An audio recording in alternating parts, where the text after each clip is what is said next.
He laughed when his wife lost everything. But he didn't expect her to end up on Forbes. Dear viewers, welcome to our channel. Subscribe to receive more stories every day. Clara stared at the blank screen, her fingers poised over the keyboard as if waiting for divine inspiration to strike. The house was eerily quiet, a stark contrast to the chaos that had filled it only weeks before. Jason was gone, along with his booming laughter, his sharp criticisms, and the suffocating shadow he cast over her every ambition. The silence was deafening but oddly liberating. She had no one to answer to now, no one to mock her for daring to dream beyond her prescribed role as a supportive wife. Jason had made it clear that her aspirations were laughable. The night he packed his bags and left, he hadn't just taken his belongings. He'd taken her confidence with him. His parting words still rang in her ears. "You're chasing a fantasy, Clara. You'll never be more than what you are, a housewife clinging to dreams she'll never achieve." She had crumbled then, but only for a moment. The days that followed were a blur of tears, anger, and self-doubt. Yet, amid the rubble of her broken marriage, something unexpected began to emerge. A spark of defiance. Jason's words, meant to crush her spirit, had instead ignited a fire within her. The idea for the book came to her in the most unassuming of moments. Sitting in the cramped corner of a coffee shop she could barely afford, Clara found herself jotting down fragments of her thoughts, little anecdotes from her life with Jason. She wrote about the man he had been when they first met, charming, ambitious, and full of promise. She wrote about the slow unraveling of their relationship, the subtle and then blatant ways he had belittled her. And she wrote about the night he had left, the cold finality in his tone as he declared she was holding him back. The more she wrote, the more the story took shape. It wasn't just a tale of heartbreak. It was a story of resilience, of finding strength in the face of abandonment. Clara didn't hold back. She poured every ounce of her pain, every searing memory, onto the page. The process was cathartic, and for the first time in years, she felt a sense of purpose. She didn't tell anyone about the book, not even her closest friends. It was too personal, too raw. But once the first draft was complete, she couldn't ignore the small voice urging her to share it with the world. Trembling with both fear and anticipation, Clara sent the manuscript to a handful of publishers. Weeks turned into months with no response, and Clara began to doubt herself. Perhaps Jason had been right. Perhaps her story was nothing more than a desperate attempt to make sense of her shattered life. But just as she was about to give up, an email arrived that changed everything. The subject line read, "We love your story." Clara's heart raced as she opened the message. A small but reputable publishing house was offering her a deal. They believed in her story, and more importantly, they believed in her. The advance was modest, barely enough to cover her bills, but Clara didn't care. For the first time, someone was validating her voice, her experience. As the months rolled by, the book moved through the editing process and onto the marketing stage. Clara was thrust into a whirlwind of meetings, photo shoots, and interviews.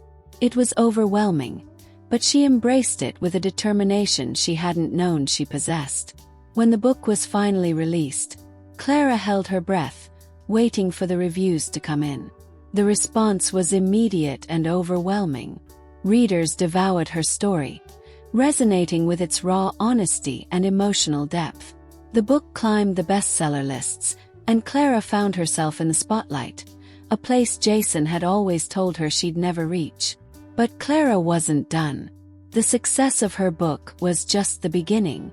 She had a vision for what her story could become, and she wasn't afraid to chase it. Clara stood backstage at a bustling event hall, her pulse quickening as the sound of applause thundered through the walls.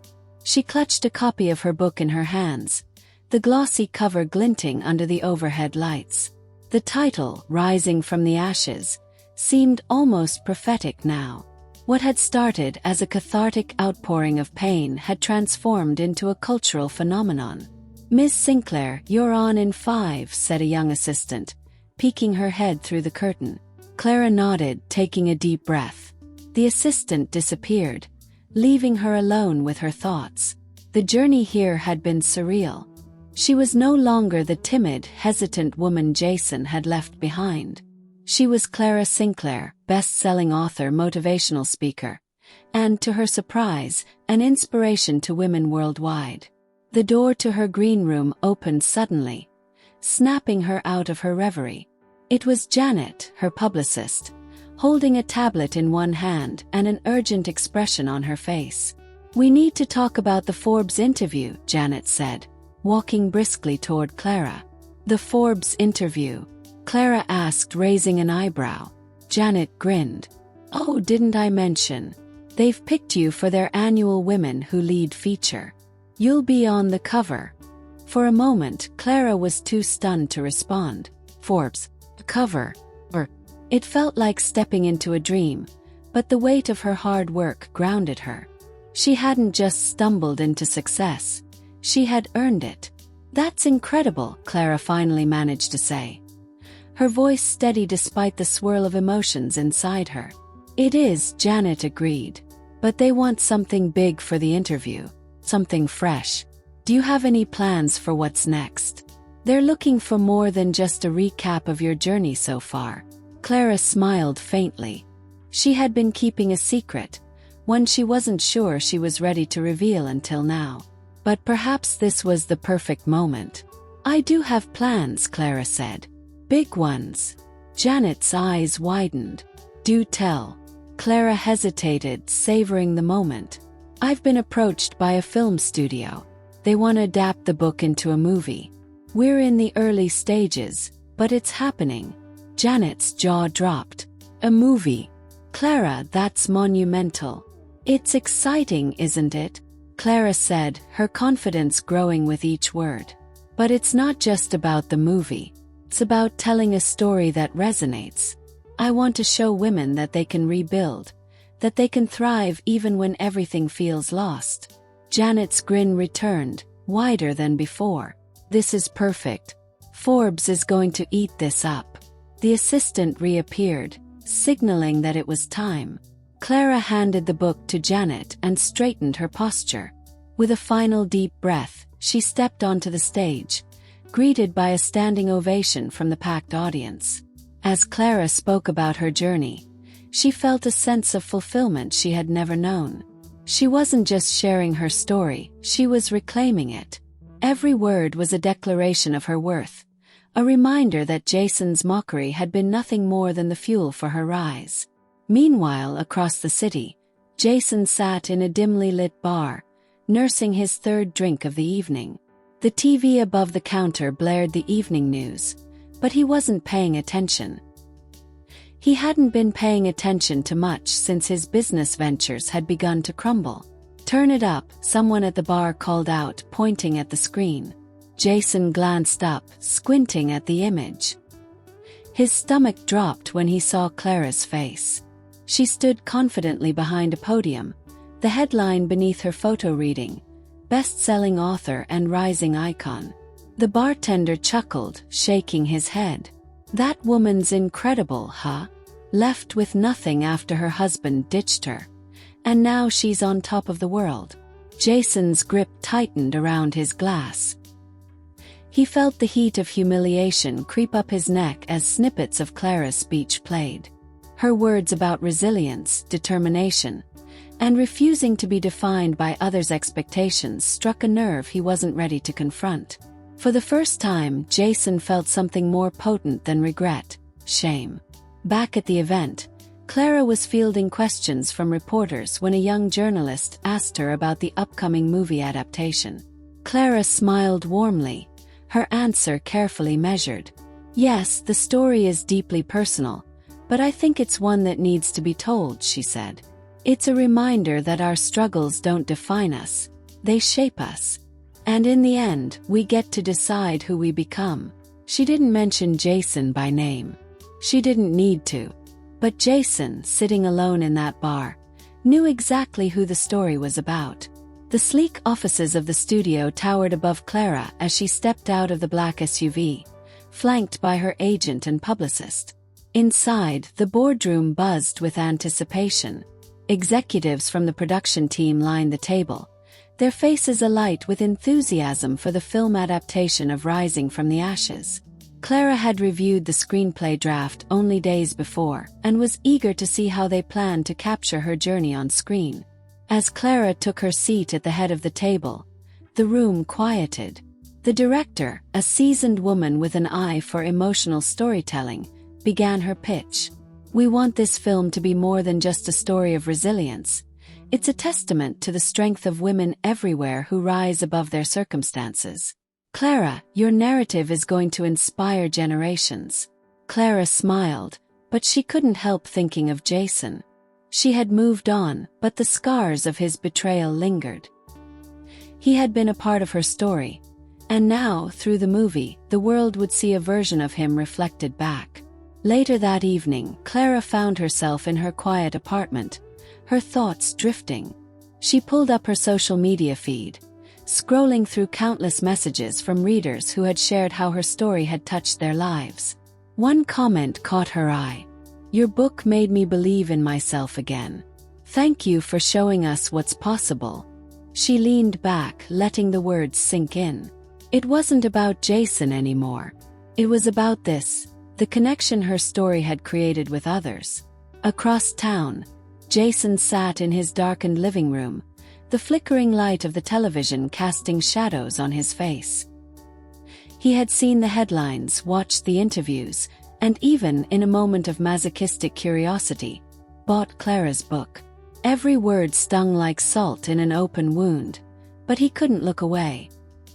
His new wife, Emily, stormed into the room, slamming the book down on the coffee table. "This is about me, isn't it?" she demanded, her voice shaking with rage. Jason stared at her, unsure how to respond. The manipulative, self-absorbed villain in her story. "That's me," Emily continued, her voice rising. "You told me she was nothing. You said she was clinging to you. But it turns out you were the one holding her back." Jason tried to stammer a response, but Emily wasn't finished. "You made me think you were some successful, driven man. Now look at you, living off the scraps of your failed ventures while she's on Forbes. What does that make me?"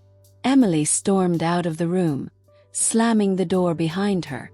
Jason was left alone with the book in his hands, the weight of its truth pressing down on him. Meanwhile, Clara was stepping onto the set of her movie for the first time. The air buzzed with activity. Actors rehearsing lines, crew members adjusting cameras, and designers perfecting the set. Clara felt a swell of pride. This was her story, her legacy, unfolding in a way she could have never imagined. As filming progressed, Clara was invited to sit down for an exclusive interview with Forbes to coincide with the release of the movie. She spoke candidly about her journey, her struggles, and her triumphs. When asked about Jason, Clara hesitated, then smiled.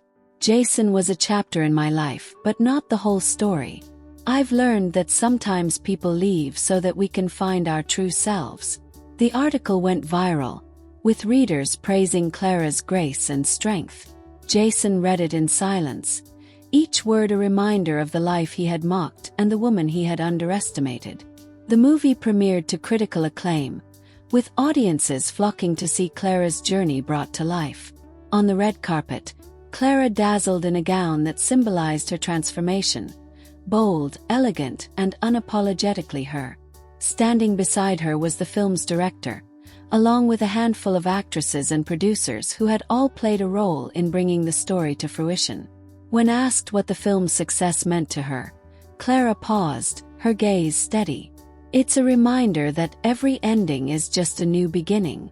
I wrote Rising from the Ashes not to dwell on the past, but to show that we can all rise, no matter how far we've fallen." The camera flashes illuminated her face, capturing the moment for eternity. In the crowd, Jason watched from a distance, unnoticed and unremarkable. As the crowd erupted in cheers for Clara, Jason realized the bitter truth. She had found her second chapter, while he was still stuck in his first. Dear viewers, thank you for watching. If you like this story, please subscribe to our channel to receive more stories every day. Share with us what you think of this story.